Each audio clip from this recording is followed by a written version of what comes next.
time is currently slowed down at this point, I think, so it's a little slower than actual, you know, as you can tell. Those are really slow seconds, yeah. They're really slow seconds. It's time to slow down. And I was trying to run back from Ikana Canyon, but I don't think I can, because, again, I used a warp point, and I think there's these big gates keep you from, and you have to have an item to get past that I don't have, because I just levitated. So, I'm like, run, skulls. Freaky little things. You saw me cut one open earlier. You saw me cut one earlier in the field? No, cut one, like a skull open in the field. It's pretty badass, but, I'm gonna go ahead and, yeah. There we go. Because I can't get past this gate. Now, really, the only thing left to do in this subplot is hope that they get reunited with their sun's masks. Sun and moon mask, I should say. The woman is the moon and the man is the sun. It's kind of romantic, I guess. Anyway. It's kind of weird, though, because they get reunited, but it's like the world's gonna end in less than 5 hours, which is really 5 minutes and 40 seconds by this game's clock, so yeah, I don't know, I guess it's still kind of romantic that they get back together right before the, but it's especially important in light of the fact that, and I guess this was shown earlier, Anju could have left the inn and, and survived, you know, because the moon does destroy pretty much the whole planet, but I don't think they know that, and they think that it's going to be safe. They think they can take refuge. This is a really creepy room, by the way, but it has money in it, so I don't mind. That treasure chest looks empty. I guess this was in the corner. You are pretty happy. Ureshi desu. Okay. Ha! Look at me in my bunny mask. And she seems remarkably calm, but I think she's not really that calm, which you're going to see in a minute that she's not. And here I thought, for some reason, because I was panicked, again, if I could have done this, I think it would have been more entertaining. Less, like, talky, but I think it would have been more entertaining if I had done the commentary while I played the game. Because if I did, you would have heard a whole lot of, oh my gosh, freak, oh gosh, shit, die, you know, because I'm just manic when I play games. I get invested. I get way too invested. But as you saw there, I was trying to slow time down because I thought it wasn't actually already slowed down. That's how freaking nervous I was. And so yeah, at the time I think the townspeople don't know that the whole world is kind of gonna get destroyed by the moon crashing into it, but the moon looks like it's gonna crash directly on this city. And so they kind of think of evacuating the city, they'd survive. And Anju stays in the center of the city, and what I'm doing right here is being a selfish little bitch and saving up the rupees. Yeah. As you may notice, which is funny, because after this I didn't save. I mean, I did, but I don't think I saved the proper way when you have a ROM like this. So, it didn't matter. Oh well. But I did it anyway. So Anju chooses to stay right in the center of the city, where she knows she'll die, in order for him to come back, like, you know, hours or minutes before he's promised he'd come back. And that's really depressing.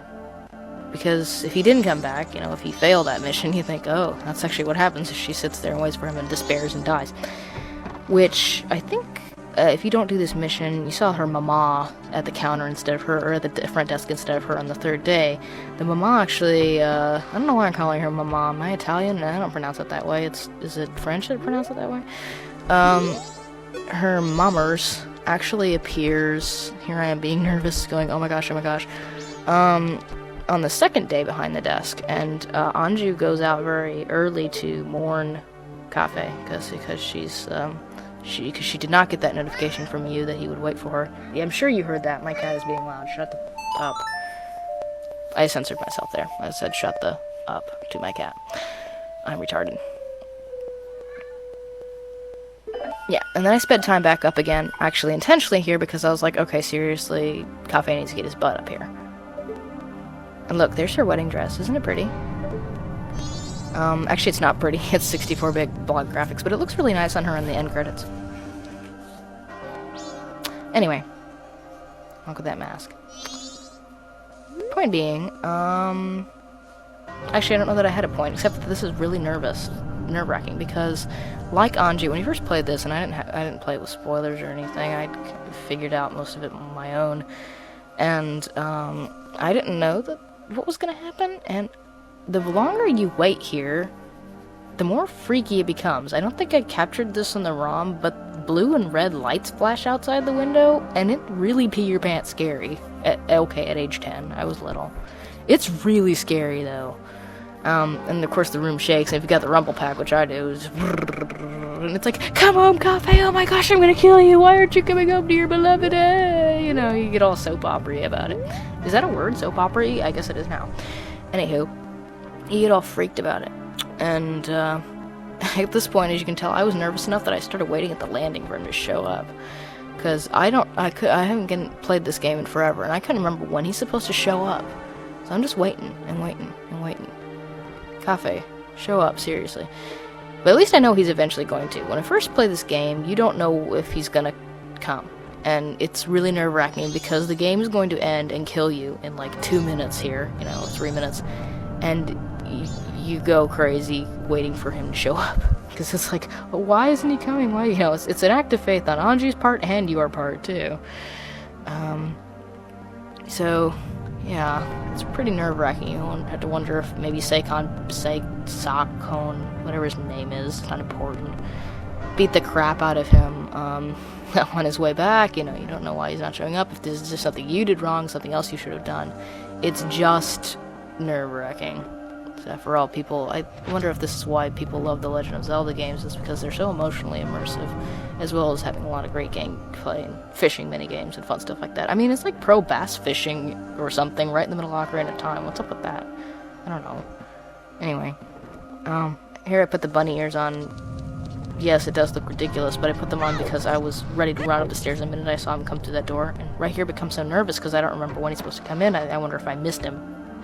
So I ran back up, and there's no way I could have missed him. And so, oh, I hear him coming. You hear the pitter-patter of little Kafei feet. I don't know if you can hear him around here, but here he is. And look, you see Anju has collapsed into tears when he walks in through the door. So I don't think she was so calm, perhaps, as she was pretending to be.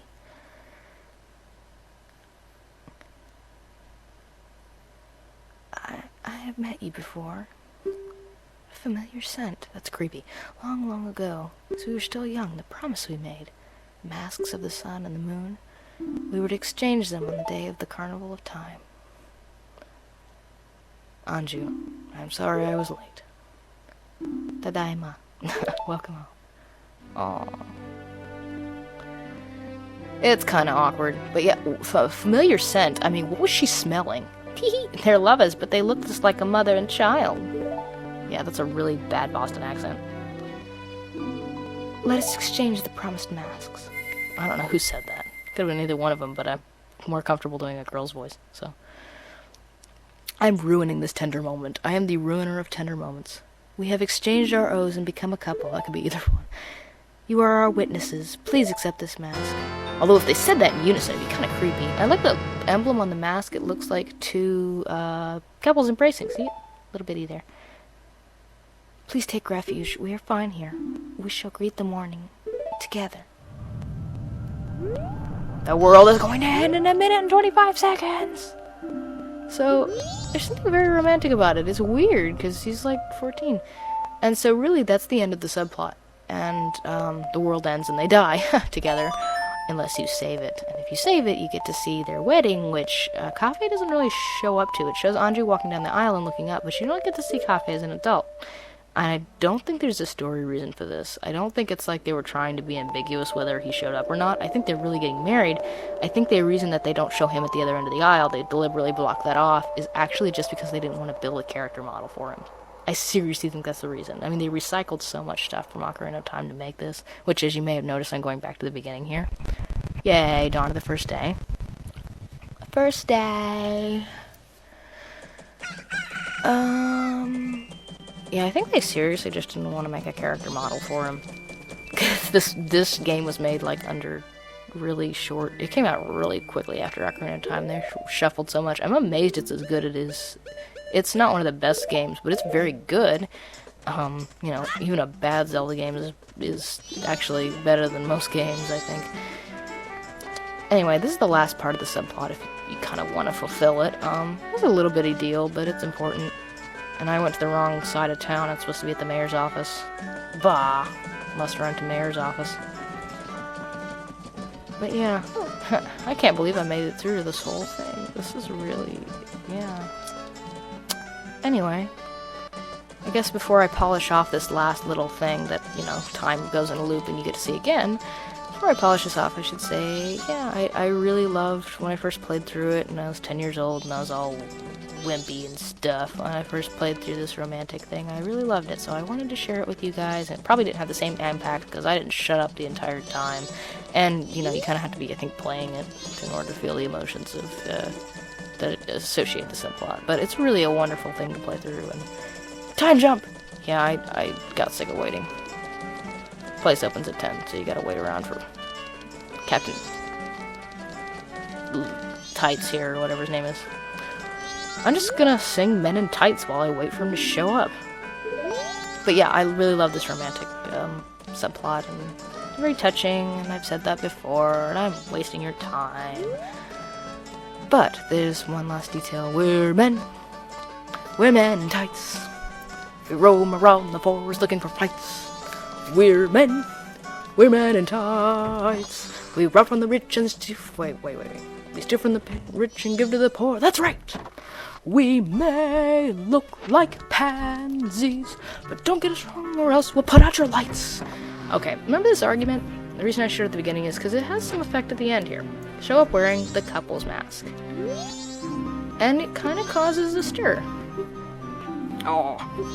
Pop by this. The couple's mask. What a nice reminder. So a young couple has been married. I wonder, did my wife flee? What? What did you just say?